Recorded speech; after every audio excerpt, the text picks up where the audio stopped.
So Ram's suggesting that because rocks exist as if in a state of deep sleep without any concepts going on or percepts, then they might be close to liberation. And it's not as ridiculous as it seems, because the condition of rocks is not that different from the descriptions we get of these yogis that have killed the mind. Vasishta replied, moksha, liberation or the realization of the infinite, is not existence as an immobile creature. Liberation is attained when one arrives at the state of supreme peace after intelligent inquiry into the nature of the self, and after this has brought about an inner awakening. Kaivalya, or total freedom, is the attainment of pure being after all mental conditioning is transcended consciously and after a thorough investigation. The wise ones say that one is established in pure being or Brahman only after one has investigated the nature of the truth as expounded in the scriptures, in the company and with the help of enlightened sages. Wise ones also say that enlightenment can just drop into your lap, it can just happen. It can certainly be consolidated through study of scriptures and in the company of other sages. This is an interesting point. What is liberation after all? Liberation is liberation from the bondage of concepts, from the bondage of our notions. We passionately believe in our notions, and if you want some evidence for this, just consider the notion that there's an external world out there. No matter what I say, the chances are, even though you might go along with what I'm saying, there's going to be a little bit of you saying, well, yes, but. It's very difficult to give up that notion. It's very difficult to give up the notion of an individual self. And what about the notions of your interpersonal relationships? You really don't want to let go of these. So this is the nature of our attachment, of our bondage, and liberation is freedom from that, freedom from these attachments, from that limiting bondage. So if you've never been in bondage, how can you be liberated? Vasishta continued, as long as psychological limitation and conditioning remain in the heart, even in their subtle seed state, it should be regarded as the deep sleep state. Deep sleep's been spoken of differently to how it's usually been spoken of. Deep sleep has often been identified with the imperturbability of the enlightened one. The enlightened one's described as if in deep sleep.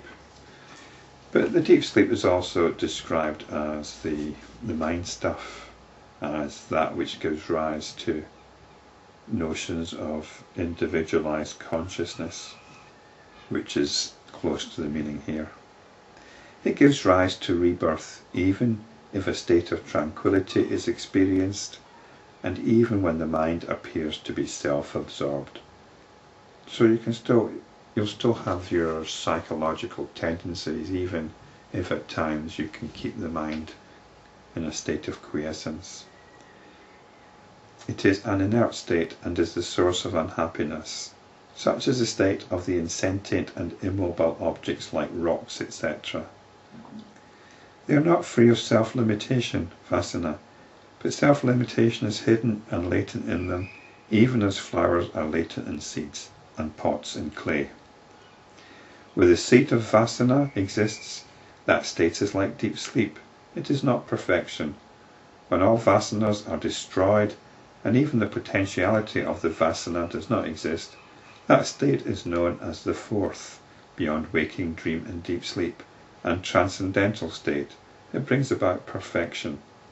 Here, Turiya, the fourth state, which is beyond all our conditioning, is described as that which brings about perfection, and even all our psychological tendencies have to have been overcome at this point, or destroyed, as it says here.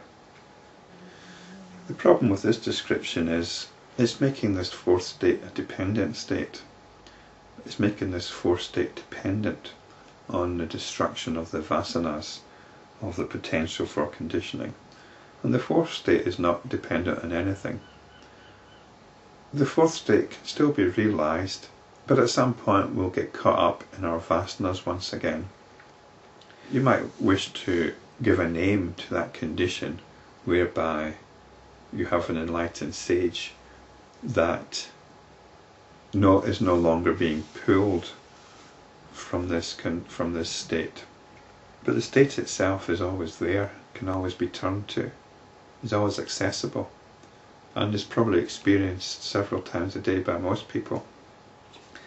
But we are caught up in our conditioning, in our vasanas, because it's awareness. Turiya, as has been described before, is our awareness, that awareness which contains everything, so it cannot be dependent on anything. Vasana, fire, debt, disease, enemy, friendship, hate and poison, all these are bothersome even if a little residue is left after their removal. It says friendship or glue. I suppose whatever sticks us to somebody else. And again we've got this yogic way of looking at things. It's got to be destroyed or removed. But really from the point of view of self-enquiry, we step aside from it, we get it into perspective, we're no longer caught up in it. But they don't have to be removed. They just are no longer indulged. On the other hand, if all the vasanas have been completely removed, then one is established in the state of pure being. But the state of pure being is not dependent on the removal of vasanas. Vasanas are coming and going all the time. Their strength varies all the time.